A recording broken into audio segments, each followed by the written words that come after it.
And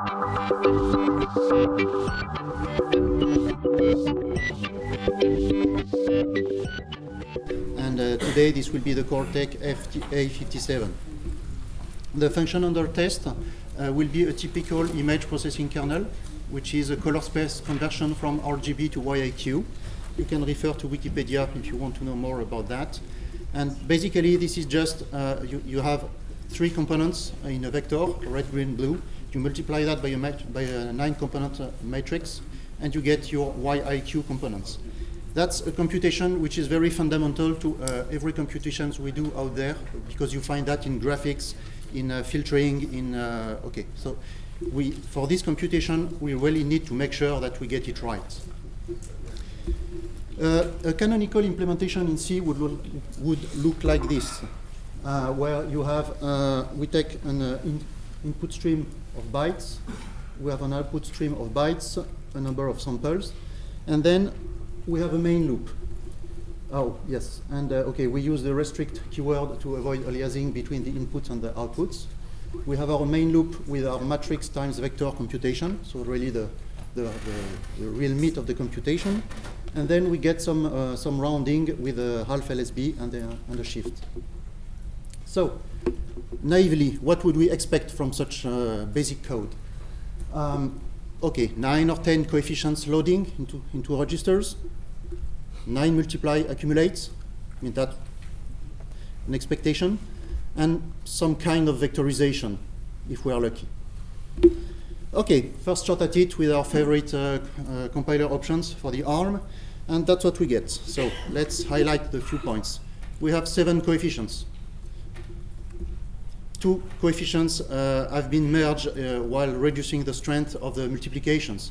So this refers to the presentation before, where when you want to vectorize, okay, it does not look like the other operations. And the half LSB immediate has been folded into the add. And as you can notice, no multiply accumulate and no vectorization. Okay, no problem. Let's call that the reference.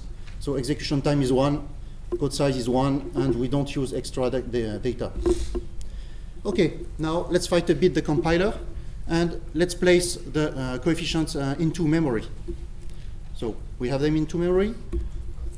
We make sure the coefficients are loaded before the loop, and then the loop is as before. What do we get? The same coefficients, and the coefficients are now with the half LSB is loaded into memory. We have 3 max, yes, great, but we are 3% slower, and code size has not changed, or at least that's not that bad, and we have a bit more data. Okay, now let's just ignore the compiler. We are looking for the speed of light after all, so let's do assembly by hand. So we continue to have our coefficients, but now we have a bunch of multiply adds. And we finish with our shifts.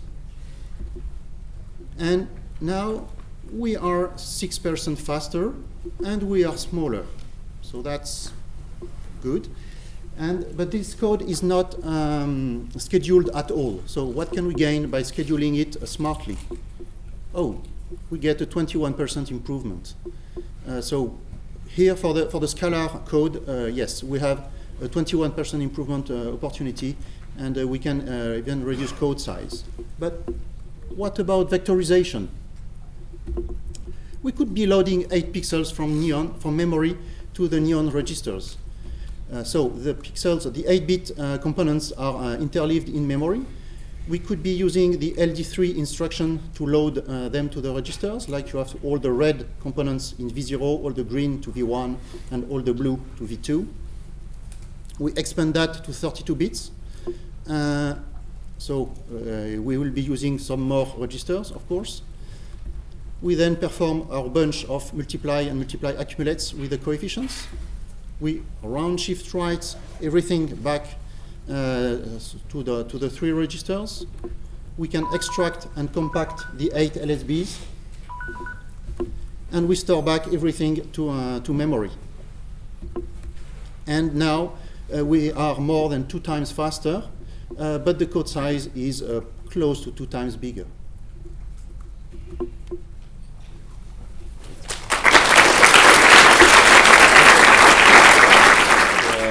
Widely used for web applications, of course, and it is used for development of applications for phones and sometimes even for applications for embedded devices. In rare cases, but people do it.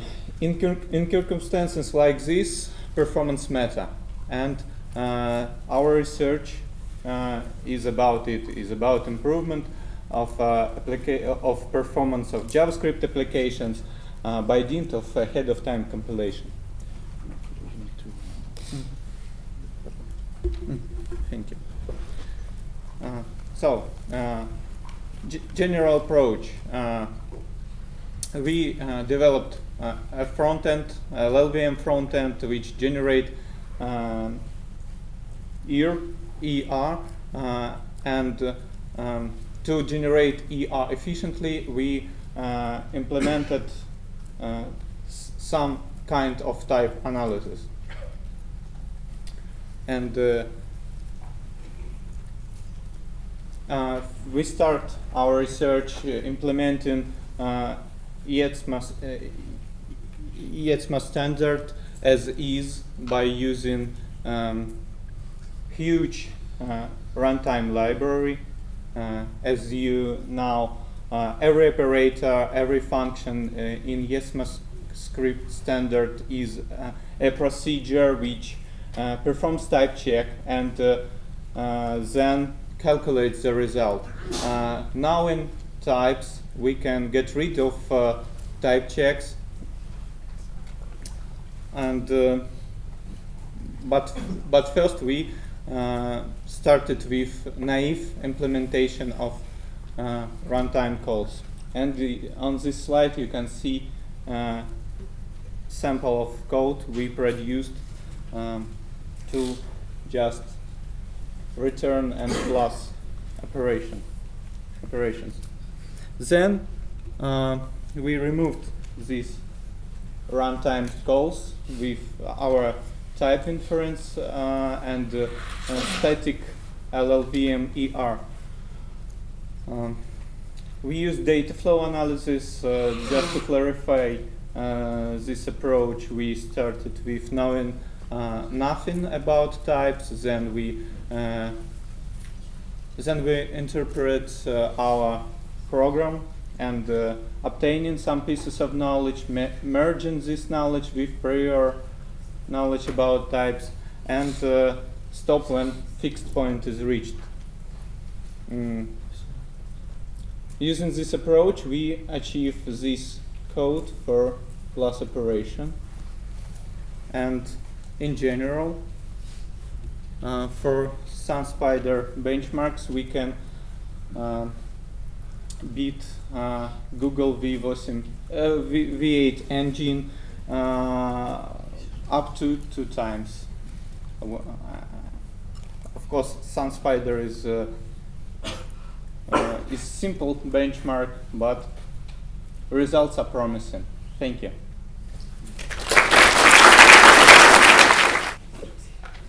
All right.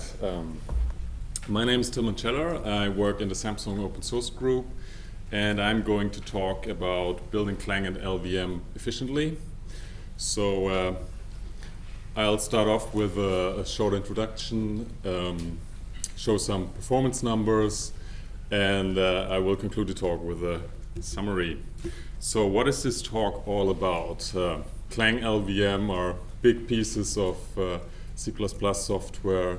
The builds take several minutes now, and the motivation for this talk was to find out how much performance we can actually squeeze out of the tool chain. So let's say by moving to a faster linker or having a more optimized host compiler, how much can we speed up the build without actually upgrading our hardware.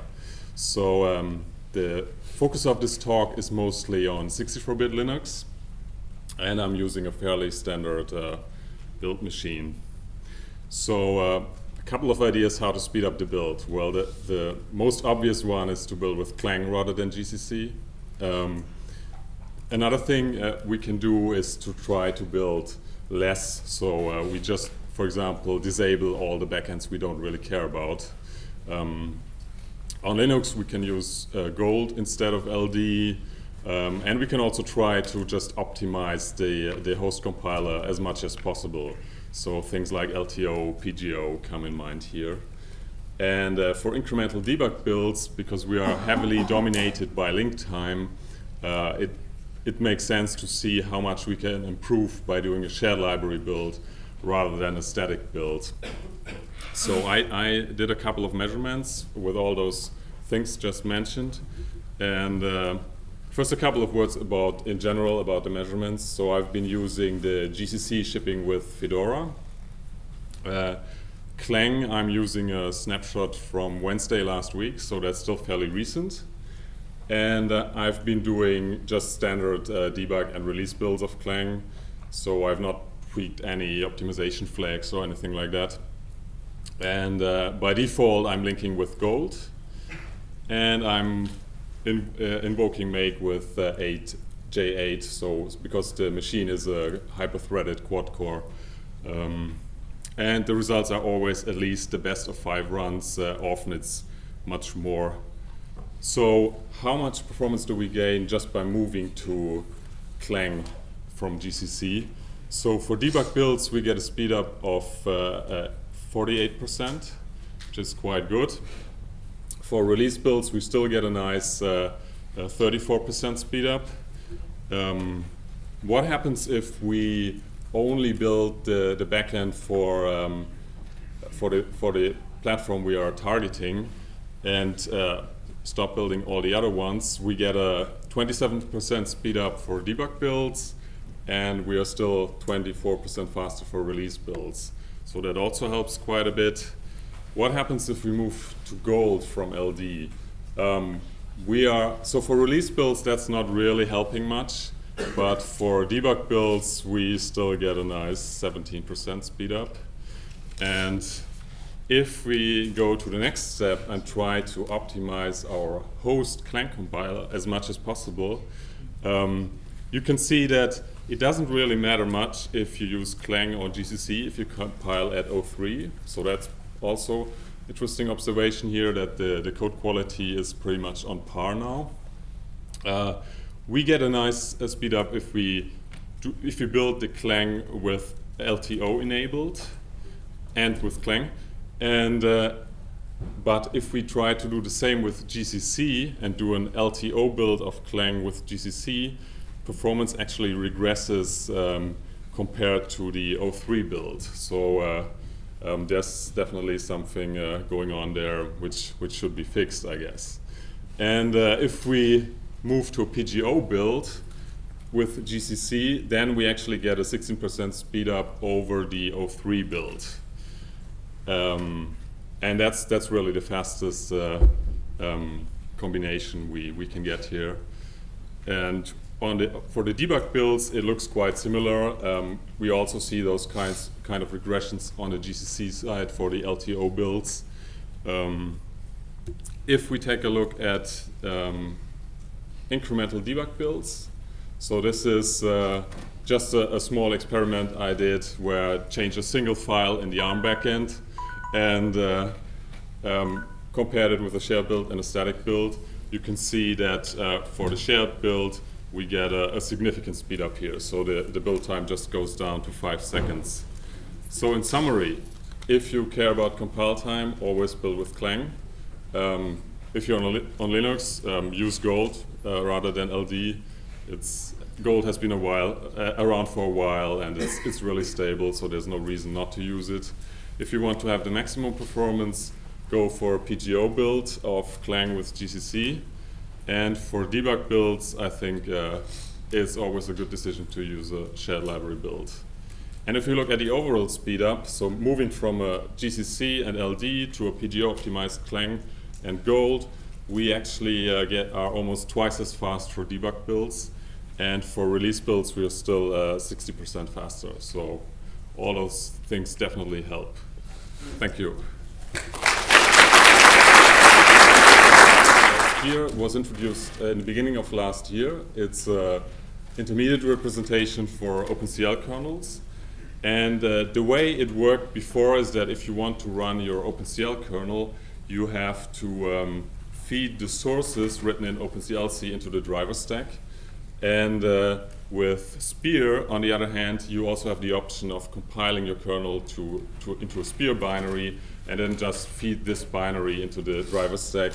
And that has a couple of advantages. So one of them is that it helps you protect the IP of your kernel because you now distribute a binary with your program rather than the sources.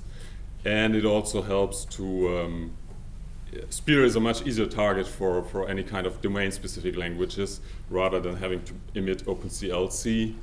And also, with Spear, essentially the front end gets moved out of the driver stack. So there are also possibilities here for vendors to cooperate on a single OpenCLC front end. So earlier this year in March at GDC, the Vulkan API was announced, which is the next generation OpenGL API. And along with Vulkan, SpearV was introduced, which is a unified IR, both for compute and graphics. And this is a new IR, fully defined and specified by the Kronos group. And so it's no longer based on LLVM IR. But it's designed in a way that it maps easily to other compiler IRs, including LLVM IR.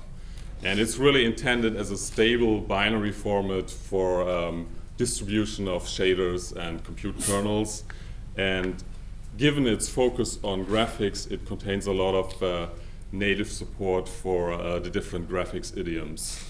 So if we take a look at the structure of SpearV, the general structure is actually fairly similar to LLVM IR. So you have compilation units, they contain functions, those functions in turn contain CFGs of basic blocks, and all the instructions are in SSA form, and the way hierarchical types are built up is very similar to how it's done in LLVM IR. And but there are also some differences to LLVM IR. So SpearV has been designed from the ground up to be very easy to translate to other IRs with a very small translator. Same goes for the binary format. So it's a really simple stream of words, and you only need a very small decoder to actually decode it. And given the focus on graphics, native support for matrices is built in. There are a lot of different special built-in variables for graphics, and you don't need any kind of metadata to support all the features of GLSL. So, in summary, SpearV is a new standardized stable binary format for shaders and compute kernels. It is different from LLVM IR, but it can be translated easily. So that brings us plenty of opportunities to add first-class SpearV support around LLVM, and I think in the coming months we will see some activity around that, like a SpearV backend or front end. And if you want to hear more about SpearV and Vulkan, you're invited to check out the Kronos UK chapter meeting, which is co-hosted at this conference, and it starts right after lunch in room 314. Thanks.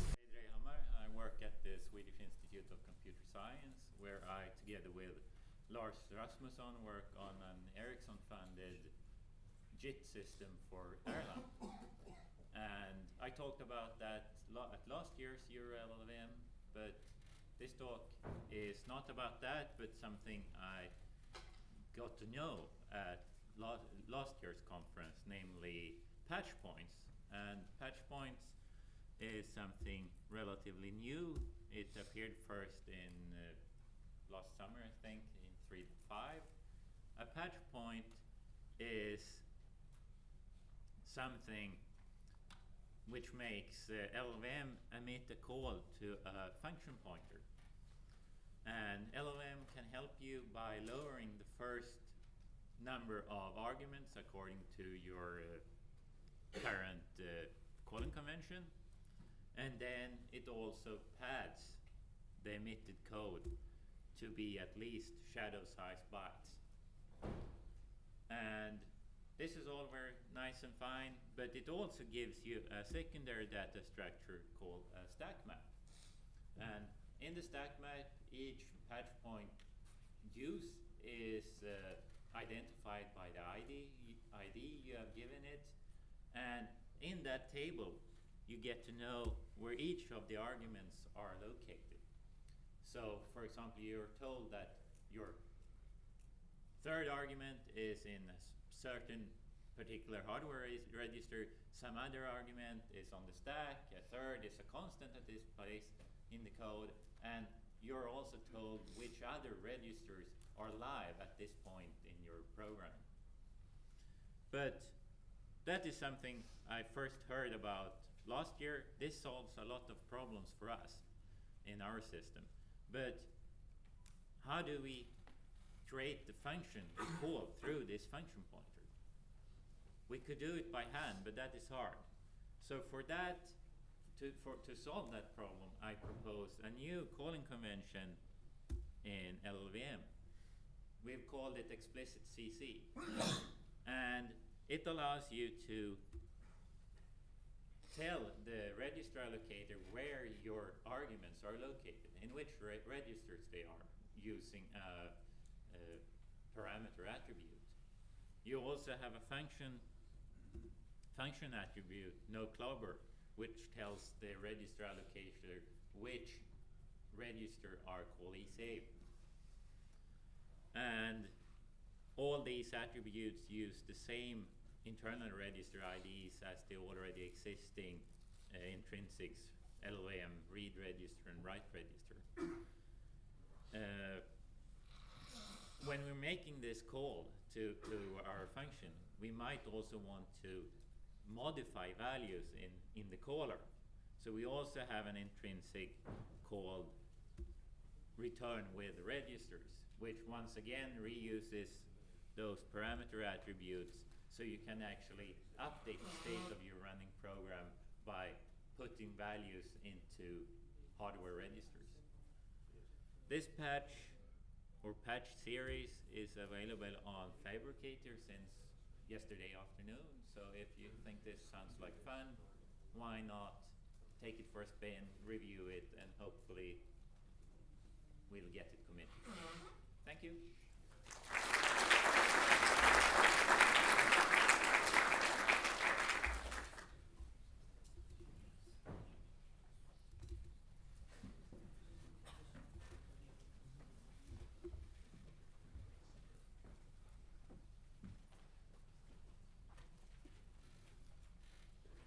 Hello, my name is Jiangning Liu. I work for ARM.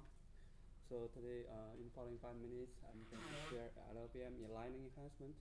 So last year in LLVM 2014, we have a Bob session to discuss about this. After that, I did some experiment, so I want to share with everybody here.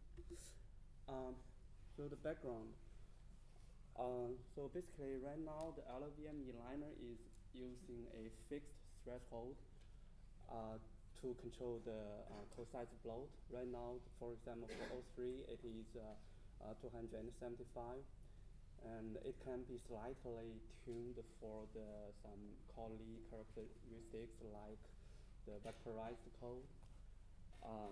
But this fixed number, I tried some benchmarks. I realized this number has been very carefully tuned for a very large scope of code base rather than the benchmark only. What I tried to cover, for example, LLVM bootstrap, cover the code Chromium, cover the spec benchmark and embassy, etc. But if we increase the threshold a little bit, we can see some missing opportunities for the performance.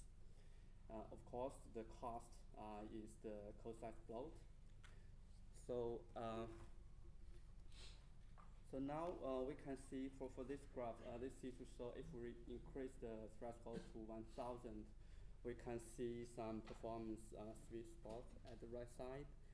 But usually if we inlining the code, we can get a performance improvement. But if we overlay inlining more code, we could get some performance regression. This is just because for example, the register pressure increase. For example, if we inline more code, more loop environment can be detected and get hoisted out of the loop, and the register pressure inside the loop can be increased. This is why we have some regressions at the left side. Of course, on the other hand, we have a lot of the code size regression, up to 50%. So now the challenge is how we can make the trade-off to get both the performance gain as well as reduce the code size. So my answer is quite simple. For the computation-intensive benchmark, hot loops always dominate the performance. So if a core is called inside the loop of the caller, we can double the threshold. This is rule A. For rule B, if a constant is passed to the callee, and most likely the callee can be simplified. For example, if the constant can be passed to the loop boundary, then the loop unroller behavior would completely different. And for rule C, if a loop body is quite small, and if the callee is called inside this loop, we could get the threshold further increased because it would be less possible to increase the code size in terms of the loop unrolling behavior, and also the register pressure would less impossible to be increased. And given that we can increase the threshold for the hard code, why we cannot decrease the threshold to the cold code, which is not hard code? So I tried to reduce the threshold to 2025 for code callees. And this is the result for the spec benchmark for rules A, B, C. For performance rules only, we can see there are some improvements for performance. And of course, the code size also has bloat, but comparing to the thread 1000, can be reduced. So this chart is show the comparison between the threshold 1000 and using the rules A, B, C, D. So the blue lines are for performance, red lines are for code size. The solid line are for the rules A, B, C, and the dotted line are for the threshold 1000. And the left axis is for performance, the right axis for the code size. And we can see for rules A, B, C, D can cover almost all of the performance benefit as exposed for the threshold 1000. But code size can reduce a lot. So another challenge is the compile time issue. Due to time limit, I will not talk about this. So this is to show the trade-off of performance change and the code size change. If we move from rules ABC to rules ABCD, we can see the performance reduced a little bit, but the code size can be reduced further.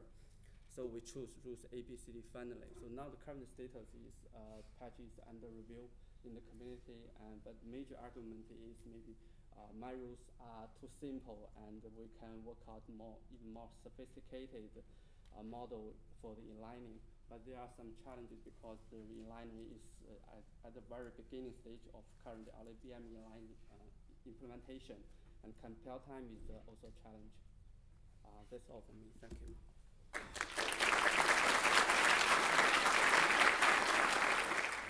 My name is Alberto Magni, and I work at the University of Edinburgh. And today I'm going to talk to you about a symbolic execution engine for OpenCL kernels. So when you try to optimize code for the GPUs, the one thing that you have to look at is the memory access pattern, because this makes a huge difference in performance. So GPUs are highly parallel machines where you have thousands of threads running concurrently, and these threads are grouped in batches of 32, which are called warps. When the threads in a warp make a memory request to the GPU memory, data have to be fetched from RAM to the private L1 cache of the cores.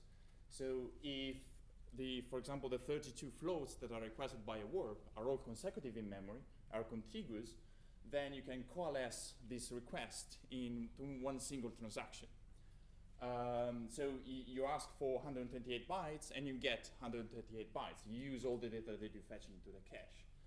While instead, if the addresses are uncoalesced, meaning that are scattered in the device memory, you might have to fetch more data into the L1 cache that you won't actually need.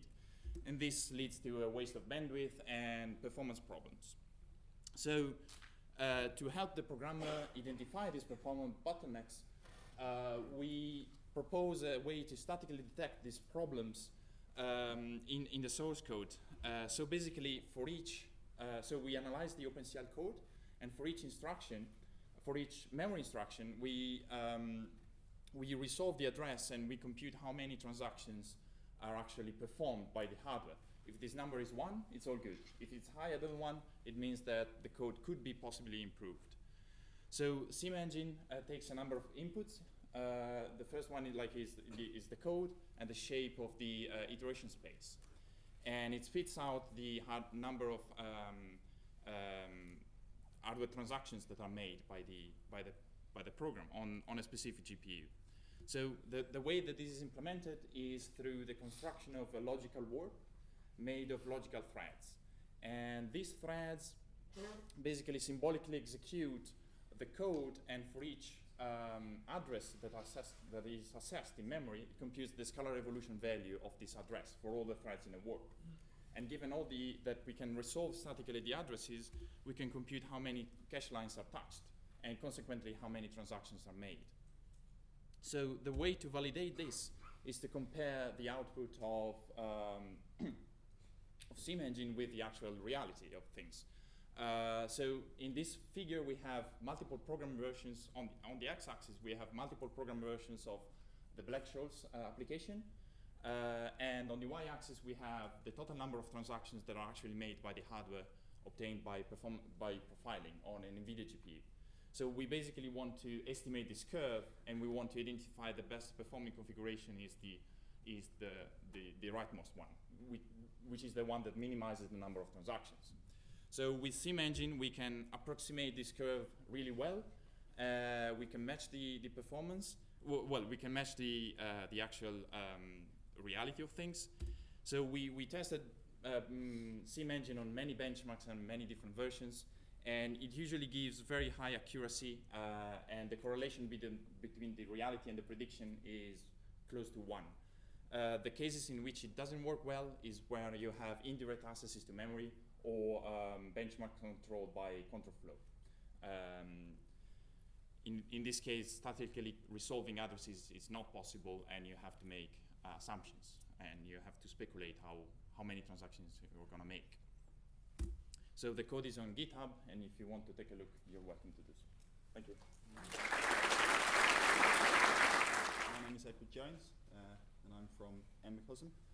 I'm going to look at how you can use GCC regression to test deeply embedded systems. So first, I'm going to look at the benefits of using GCC regression and GNU regression as well. Second, I'm going to look at how we do this and overcome some of the limitations. And third, I'm going to show how the changes we have made allow us to migrate to newer versions of the test suite. So first of all, why use GCC regression? Well, it's very large. There's a huge number of small C regression tests. It's a very mature test suite, and it complements the LLVM infrastructure quite nicely. LLVM's lit and LNT and the LLVM test suite are a bit lacking when it comes to executing on remote systems or through simulators, and they are not well supported by embedded systems which have quite tight resource constraints. So GCC regression has remote execution out of the box. It's very simple to set up, and it performs the remote execution by using GDB, and you get it for free, basically. The main disadvantage of using GCC regression is that, well, Clang isn't quite compatible with GCC, despite the best efforts to make it so. There are some tests which just aren't appropriate. There's subtle semantic differences in how some optimizations behave, and there's many tests which just test for GCC internal representations. So the most important thing we need to do, it's actually very trivial to run GCC regression with Clang. You just have to pretend that Clang is GCC. The main difficulty is finding a way to exclude all of these extra tests. So we tried a few different approaches to this, and we settled on a small patch to Deja GNU, which is the tester, which is used by GCC regression. And this patch adds a global override to the tester. This means that you provide the tester with a single central file on the command line, and this changes the expected results of each test as the test is run. It sort of acts as a final step before the test is run. It checks against this override, and then that can change the result. So this is very flexible. The normal way to do it in the test suite is to change it in the tests themselves, and that's very, very tedious. So doing it in one central file is quite useful. It also allows us to change the results of tests on a file-by-file basis, as well as for certain combinations of flags. And we can mark things as expected failures and unsupported and all the other things that the DG test suite supports. Main benefits to doing it this way is that it makes it quite easy to update as you bring your backend up to scratch, to add new entries in this central file, and it's very trivial to update if you upgrade to a new test suite, new version of the GCC test suite as well. So to upgrade, when we upgrade, you just take the test suite, move your file across, which contains the override from the old test suite, move it to the new test suite, and it works basically as is.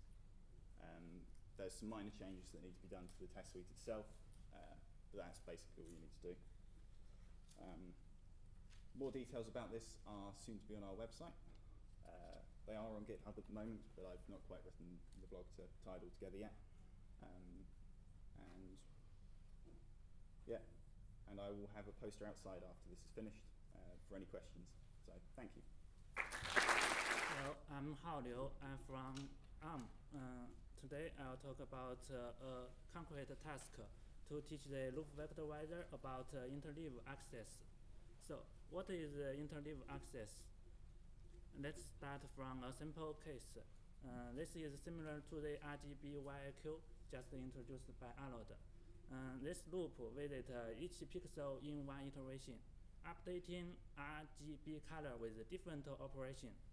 So previously, the loop vectorizer thinks it's not beneficial to vectorize this loop. As you can see, each color is not sequential in the memory. So if we want to vectorize the load of red, we need to separately load R0, R1, R2, etc. We also need to insert them into a vector, which is additional cost. An efficient way is to teach the vectorizer about interleave access. The interleave load can read sequential memory with reinterleaving the elements into several vectors.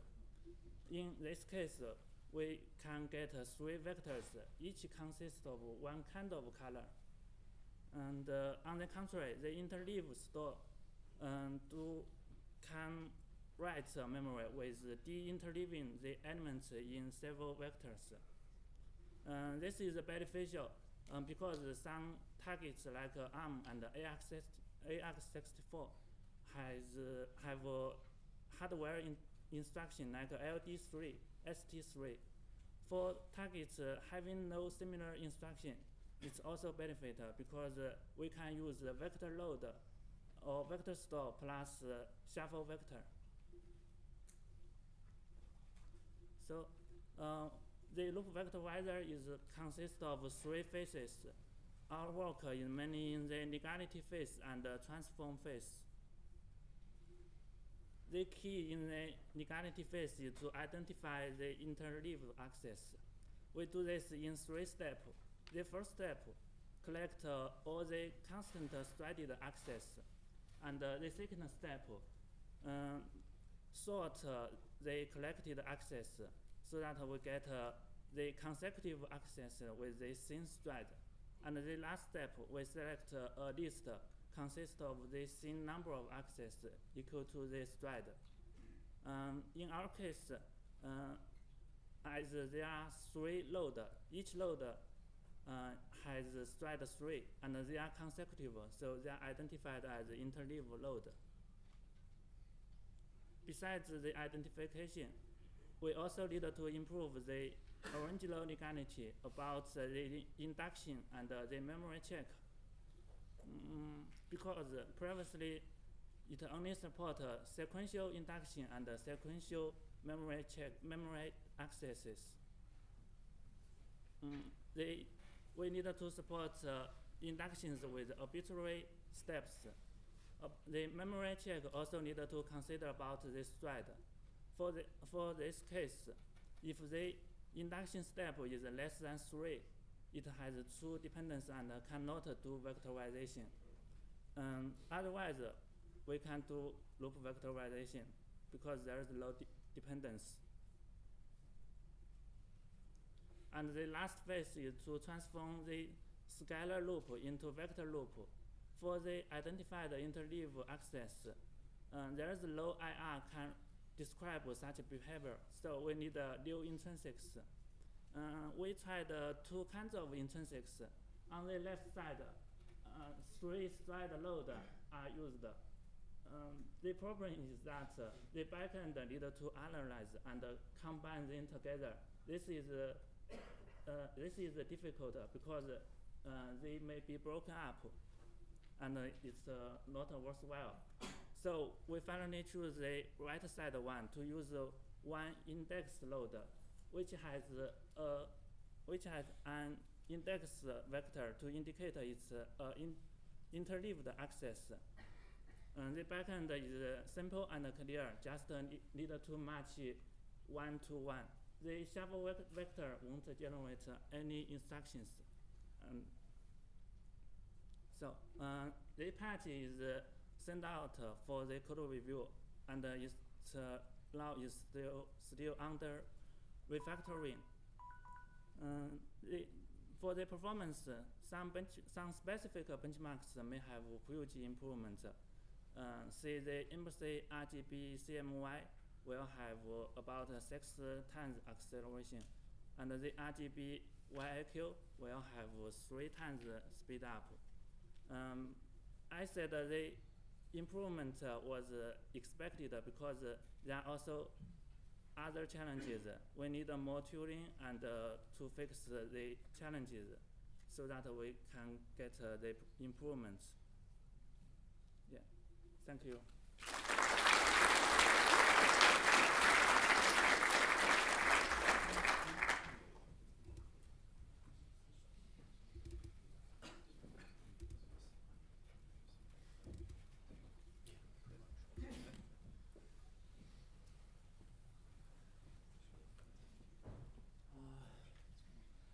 Good morning. I'm Pablo Barria. I work for ARM, but Chandler and James have also been heavily working on this. So I'm going to talk about recursion inlining, which is the inlining of recursive functions into themselves. So why do we want to do that? We've observed performance improvements of up to 20% on some benchmarks.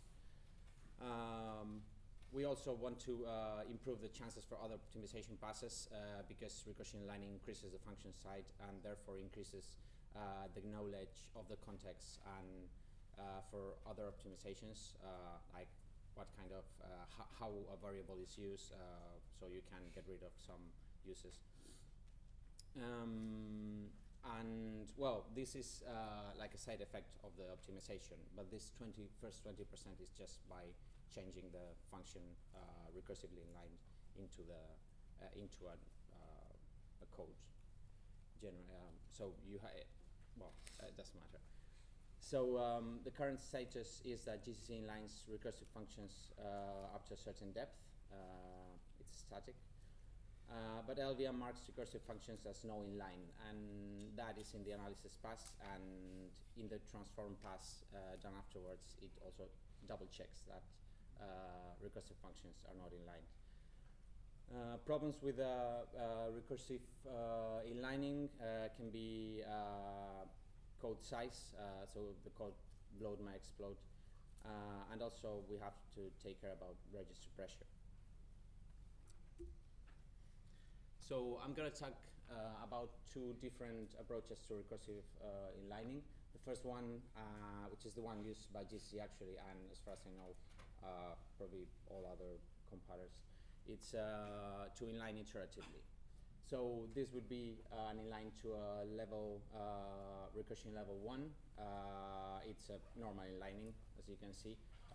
After some renaming of variables, you end up with a bigger function. You could go like this on and on in two different ways. You can either get the original function and inline it into a new function again and again, or you can take the new function, inline it into itself. It doesn't matter too much.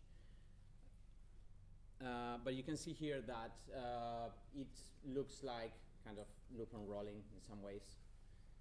So it was proposed in the LLVM list that there was another way to do these things, which is remove completely the recursion with a stack.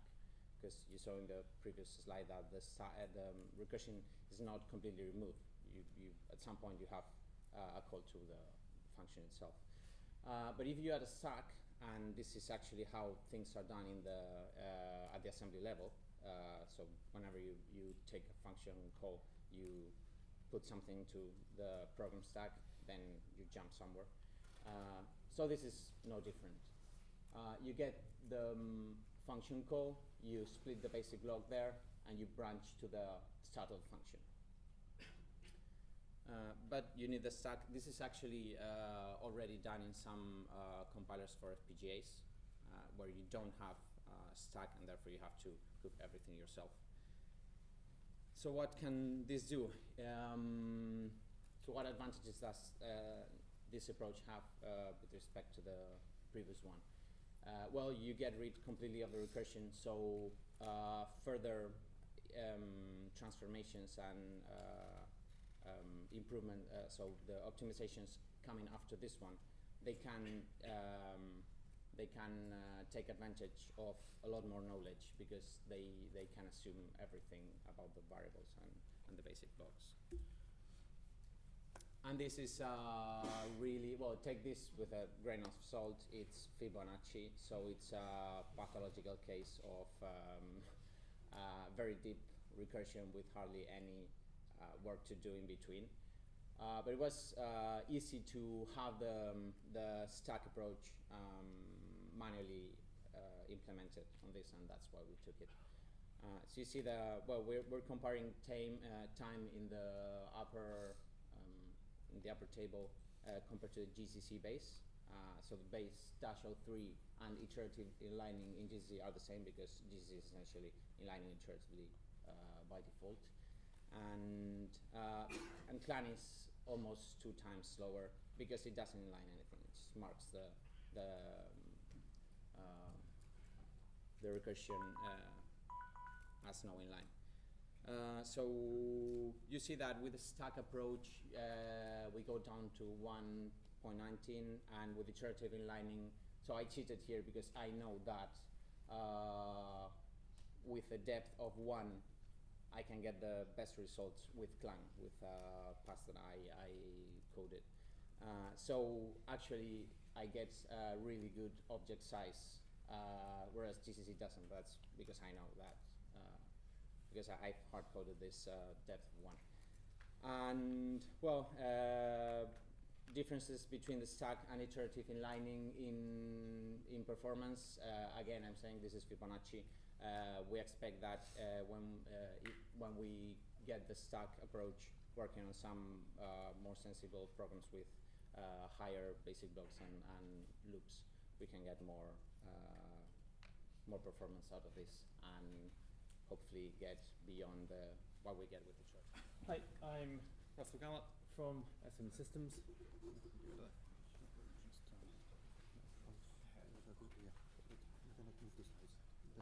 Okay.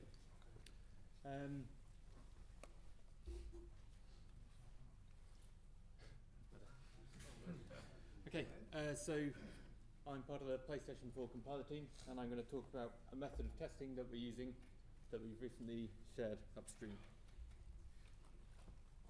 So PlayStation 4 developers make a lot of use of debug info and assembly code. They often compile their release builds with -G. And they'll make a number of assumptions, like -G generates debug info without side effects and code gen. And if you compile direct to an object, that's the same as compiling to a .s, then assembling in 2 steps. Reasonable? But is this true? So we've implemented a checker for this called checkCFC for compile flow consistency, which is in CFE utils now, which operates as a compiler wrapper. So if you use Ccache, that kind of idea. So rename this to Clang, add it to your path before the real Clang, or just use the full path to it, and it will wrap Clang and add extra checks. So it intercepts -C commands. So inside the wrapper, compiles once with normal arguments, the ones you've given on command line, once again with modified arguments such as -G or via file asm, then obj dumps and compares the disassembly. Okay? So returns non-zero if the modified compile fails or the comparison fails. So basically, if these assumptions don't hold, then your build fails. And this should be easy enough to integrate into different build systems. I've used it with LNT, I've used it with CReduce, which is very useful. So here's an example. This is fixed now. So you can see this is using -G no change check, which adds -G. And it's saying it's detected a code difference and gives you a short truncated diff. And you can see these instructions are reordered. So this is a bug in the machine scheduler where it was counting debug instructions in IR and making a different decision on the scheduling strategy based on this. So you get better code if you don't use debug information. So this is now fixed. Another example we've got, this is using -S no change, which is simulating writing out to an assembly file and compiling assembly in a separate step. As you can see, there's a less good instruction choice without writing to an ASM file. So you get better code if you write out to an assembly file and then create an object in 2 steps. Okay? So the results of this, we've run our regression tests with it. -G no change has found bugs in peephole optimizer, branch folding, and machine scheduler. These are all reported upstream and fixed.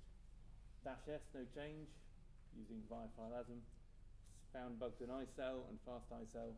These are all fixed as well. So, in summary, this is not rocket science. It's a very simple method of testing user expectations.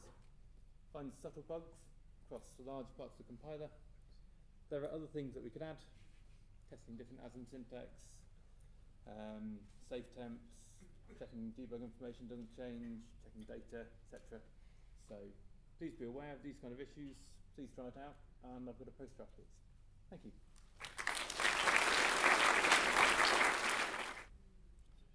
Okay guys, my name is Kevin Funk. I'm working on KDE, and today I'm going to present the Clang integration in the KDevelop IDE. First of all, are there some KDevelop users? Some that have been using it in the past? Yeah. Cool. For those who don't know about it, It's a free open source plugin extensible IDE. It started already in 1998. It's GPL, cross-platform, written in C++ and Qt. It supports many languages such as C++, Python, PHP, Ruby, and JavaScript. C++ is of course the first-class citizen. It has debugger integration for GDB, Xdebug. Unfortunately, no LLVM support yet, but we're planning to do so. And it's especially known for its very powerful code completion and navigation support. The history of our C++ language support. Unfortunately, it's it's written in it's a custom parser written by people who started to work on kdevelop. Right now, it's about 50,000 lines of code. It's especially hard to maintain and even harder to extend by now, especially with insights of C++ 11, which added a lot of new language features, of course, like lambdas, and these are really hard to parse. And as well, we have lots of issues with non-trivial C++ code, such as designated initializers. And it's not possible to disambiguate between C and C++ and or even different C++ standard versions. But hey, there's Clang. We started to incorporate Clang last year, and it's coming along nicely already. We're very happy that Clang is offering a stable API via libclang, and we're using that one in kdevelop right now. A bit about implementation. Similar to other IDEs, we have a language neutral part, the platform layer, which consists of infrastructure for parsing code and providing the interfaces for representing code in memory. And of course, there are different language plugins which basically fill the IDE with information about source code for C++, for example. And this is a completely new plugin we are writing right now, which is using the libclang API. About the libclang features, you're basically using everything it offers, like the diagnostic reporting, which is especially useful, macro definitions, expansions. We're using the PCH generation part. We're using unsaved files for representing the editor buffers in the IDE. And of course, we're making use of the code completion features of libclang as well. So here are some impressions about the IDE when you've never seen it. So this is a normal text editor buffer with some code in it, and we are showing the fixed hints from kdevelop. Like here, there's a semicolon missing. You're telling it there's something missing, and you can type Alt +1 to fix it, and it will insert that stuff. Another one is code completion inside function call context. It will show surrounding variables which are useful, which can be passed into this function. Normal completion for enums inside the case labels.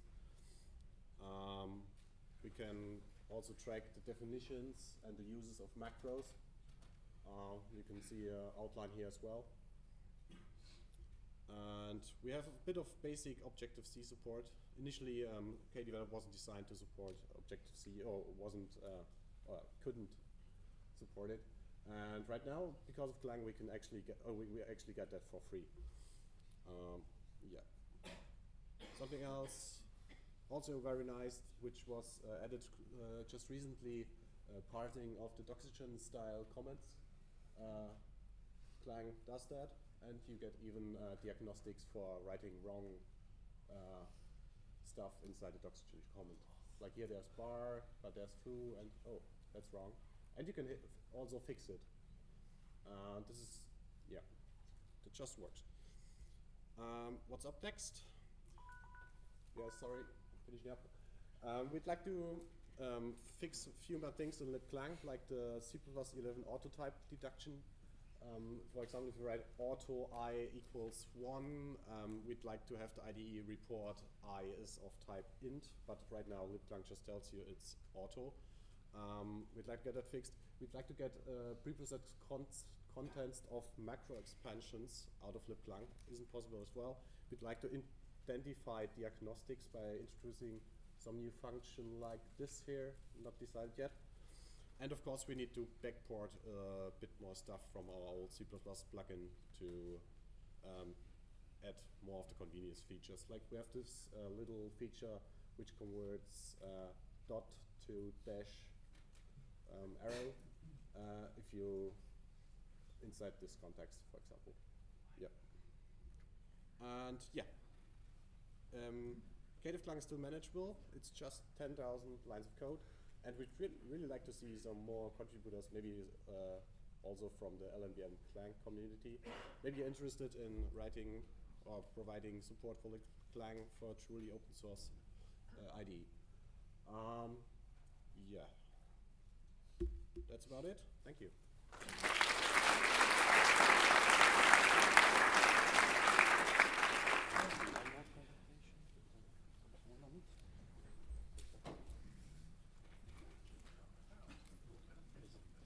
What's it? Yeah.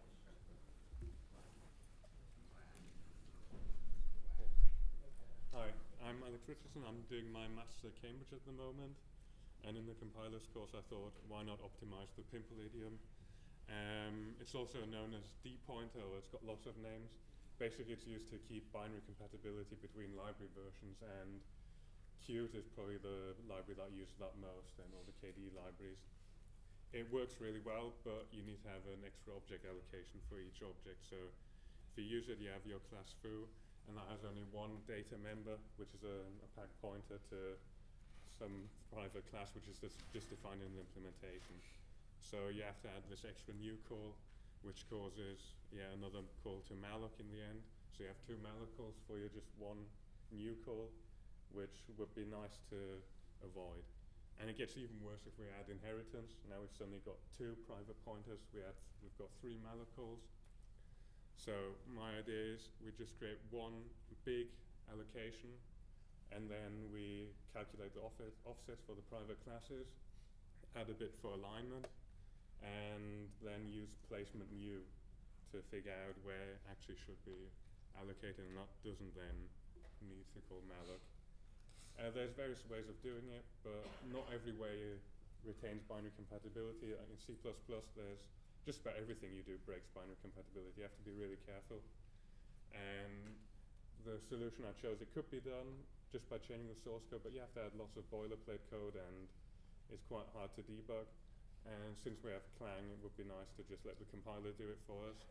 So what I decided to do is, the only thing you need to change is add one attribute to your data member, and then Clang will generate the necessary code for us, which is we need 3 static data members in our class, which is size of the private class, align of, and the total size, although that's basically just an optimization, so we don't have to do the calculation every time we allocate a class. If we've got an inheritance hierarchy, that might end up consuming quite a few cycles. Now we just have to read one data member.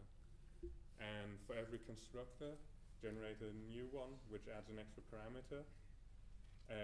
Basically, what I would do is add a default parameter to the constructor, but that doesn't work because it's not binary compatible.